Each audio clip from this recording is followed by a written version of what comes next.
ಹಾಡು ಮುಟ್ಟದ ಸೊಪ್ಪಿಲ್ಲ, ನಿನ್ನ ಮೆಚ್ಚದವರ್ಯಾರಿಲ್ಲ.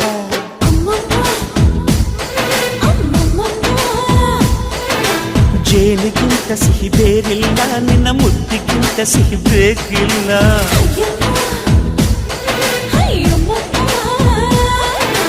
ಕಣ್ಣು ಕುಕ್ಕುವ ಬೆಚ್ಚಿ ಬೀಳುವ ಅಂದವಾದ ಹೆಣ್ಣು, ರುಚಿ ರುಚಿಯ ಬಾಯಿ ಚಪ್ಪರಿಸ ಸಿಹಿಯಾದ ಹೆಣ್ಣು.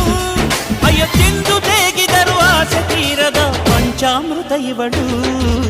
ಅಮ್ಮಮ್ಮಮ್ಮಮ್ಮೋ ವಯ್ಯಾರಮ್ಮಮ್ಮಮ್ಮೋ ಅಮ್ಮಮ್ಮಮ್ಮಮ್ಮೋ ನೀ ಸಿಂಗಾರಮ್ಮಮ್ಮೋ.